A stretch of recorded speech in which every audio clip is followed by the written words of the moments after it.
Welcome to the VCT Pacific Breakdown. This time, it's not gonna be about an execute, it's not gonna be about a retake, it's gonna be about Lotus and space taking. The newest map in our pool is a little bit different than other maps that we have in VALORANT, and I took the match between Global Esports and Gen G to break it down.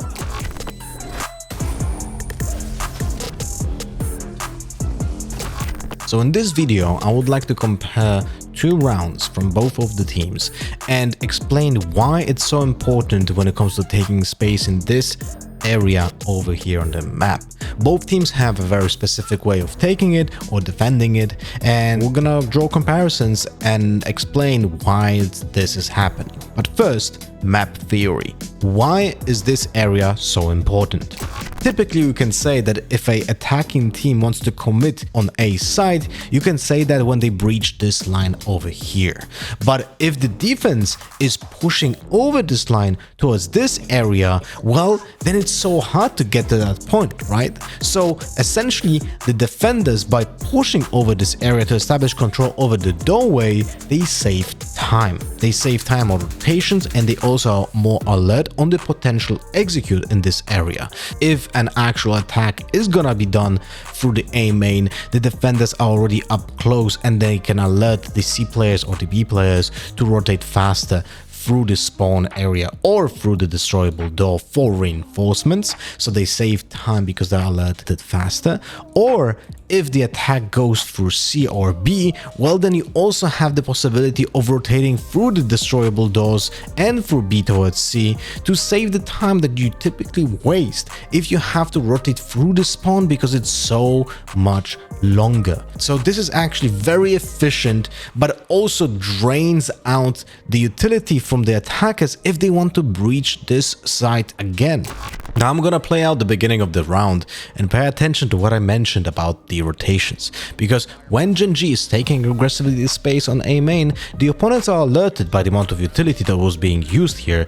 Well, it appears on the minimap. So they attack into C fast, and unfortunately the defenders are actually rotating through spawn, and as I mentioned, it takes such a long time that the C doesn't get any help. KO did take the orb and destroyed the door, so he's able to shave off a little bit of time to go through B, but unfortunately the two defenders, the Jet and the Fade, took the long route, even though they got the control over A main over here, right? So they didn't gain a lot by taking that A space, but still, this is a pretty good retake while happening here on the side. But the thing is, well, Global Esports just hits a nasty kill from Texture and essentially stopped them in their tracks. But this is a very good effort and a good example of how this round can be played out in the beginning and how the map theory works here on Lotus. Yeah, this kill from Texture is actually kind of crazy when you think about it right here happening. Like, this is round deciding, it's actually unreal. Also pay attention to how the attacker's Omen is using his ultimate to make a flank while in the post plant. It's very important because you don't really get a lot of value from the Omen ultimate, but it does get the value here, which is again very impactful because it's so hard to get anything done with that ultimate in a lot of the rounds. So we're gonna jump straight to round 14. This is Global Esports on the defense, and I'm gonna be pointing out what is happening on the entire map, because there's a very clever setup here happening from Global Esports, and even though this is against an eco, it's worth noting. So we're gonna zoom in on the minimap and gonna play the clip and pay attention now to what is gonna happen on the B side as well after the team is gonna go through the area on A lobby. Let's play the clip.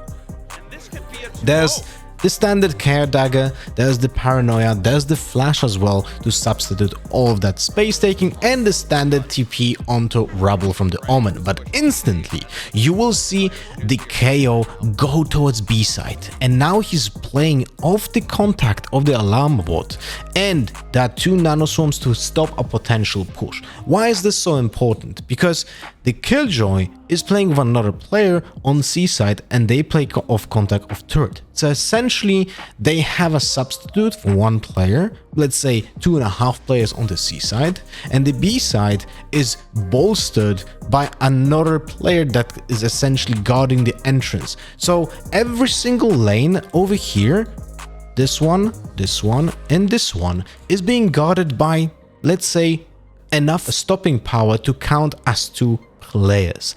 And the rotation, the fast rotation from global esports here from A to B is so important because, as I said, it shaves off the time of the clock, and it's so important when the map is so big like Lotus.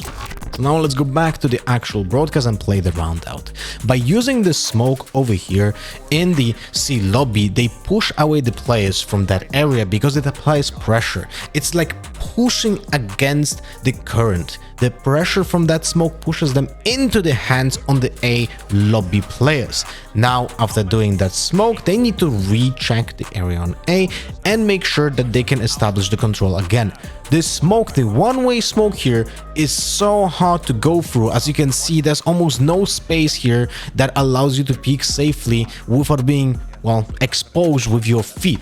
Now, there's one thing that the attackers could have done, because they used one smoke for the A lobby over here. As you can see on the right, I'm gonna go back a few frames, it appears between the rubble and the small elevated area here. But the thing is that this smoke could have been done in a different place, and this smoke could have been placed right underneath the one-way over here, which would extend the one-way and essentially create a tunnel for the attackers to go through the one-way without being noticed, and that would create pressure on the defenders and counter the one-way essentially. But that was not being used by Gen G, and that results in them falling back again into the hands of the opponents on the C side. It's super crucial to understand that counting the utility with your own utility, something that I call counterspell, but in general it's so important to understand the shift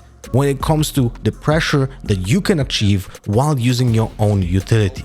So now the defenders actually maintain the pace of the game by cycling through this omen smoke in between the sides, and they push them back into the 2 players on C side with the judge, which is such a big trap, and it's super effective. This is a really well played round by Global Esports and just essentially pushes the attackers exactly in the spot where the defenders wanted them to be. Hope you guys enjoyed the 4th episode of VCT Pacific Breakdown, and if you liked it, maybe consider leaving a comment, a like and a subscribe for the channel, and see you guys next time.